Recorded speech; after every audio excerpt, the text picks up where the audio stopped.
A weekend at the family cabin was supposed to be a chore, but when a record-breaking blizzard cuts the power and buries the doors, my stepsister Chloe decides the only way to survive the sub-zero temperatures is to share more than just a blanket behind the frost-covered windows. The rules of the family melt away in the heat of the fire. My stepsister, Chloe, was always the princess of the family, sharp-witted, expensive taste, and a talent for making me feel like I was just the extra baggage that came with our parents' marriage. When our folks suggested we go up to the family cabin, to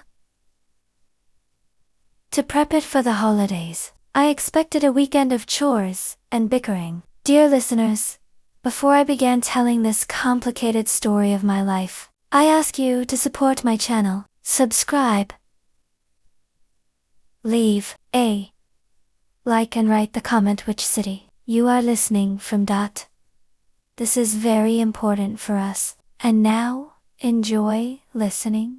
The drive up was silent until the first flakes hit the windshield. Chloe sat in the passenger seat, her designer boots on the dashboard, complaining about the lack of cell service. It's just you and me, Leo, she said, looking at me with a smirk that meant trouble. Try not to be boring for once. By the time we reached the cabin, the sky was a bruised purple, the wind was howling through the pines, and within an hour, the driveway was buried under 3 feet of snow. Then, the inevitable happened.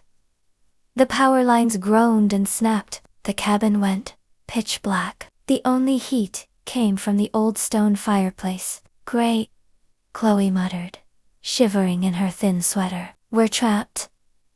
And the heater is dead. She looked at me, and for the first time, the princess mask slipped. She looked small, cold, and very, very aware that we were completely alone. The temperature in the cabin dropped rapidly. We dragged the mattress from the master bedroom out to the living room, placing it right in front of the dying embers of the fire. It was the only way to stay warm. Don't get any ideas, stepbra, Chloe joked, but her voice lacked its usual bite. We climbed under a mountain of wool blankets, the wind rattling the window panes like it was trying to get in. Our shoulders touched, then our legs. The friction of the blankets was the only sound besides the storm. Chloe turned to face me, her eyes reflecting the orange glow of the logs. I'm freezing, Leo, she whispered. She reached out and pulled me closer, her hand sliding under my hoodie to find the heat of my skin. They say the best way to survive hypothermia is skin-to-skin contact. Surely you wouldn't want your favorite sister to freeze to death. She didn't wait for an answer. She leaned in, her lips brushing mine, breaking the one rule we'd lived by for 5 years. Chloe wasn't the brat anymore. She was a woman who had spent years hiding her attraction behind insults. She took control of the survival session, showing me that the mountain cabin had its own set of rules.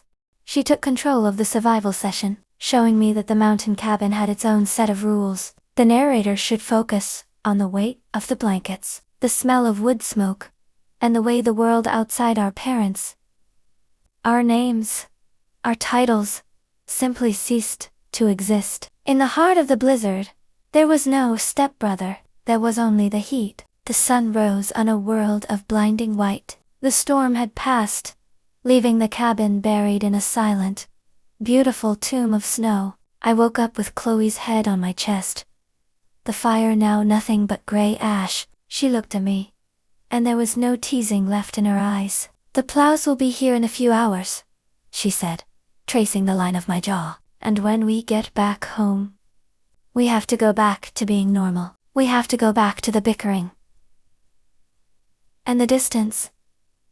She stood up, wrapping herself in a blanket like a queen. But every time it snows, Leo, you're going to remember this. You're going to remember that when the lights go out. I'm not your sister. I'm the only thing that kept you warm. The story ends with the distant sound of a snowplow, and Chloe blowing me a kiss before heading to the bathroom to fix her face for the world. The sound of the snowplow wasn't a relief. It was a death knell.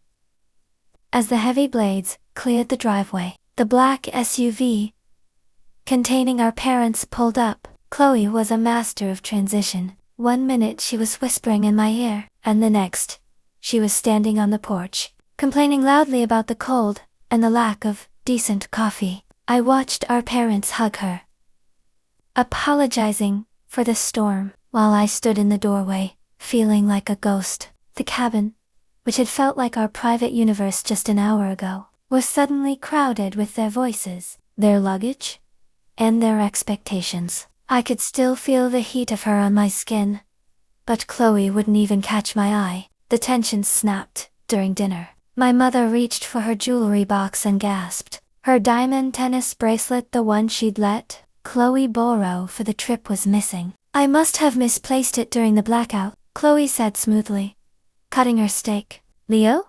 Why don't you go check the master bedroom? You were the one moving the mattresses around. She was framing the narrative. She was sending me back into the room where everything happened, knowing exactly what I would find and what I wouldn't. I went to the bedroom, my heart thumping against my ribs. I lifted the pillow on my side of the bed.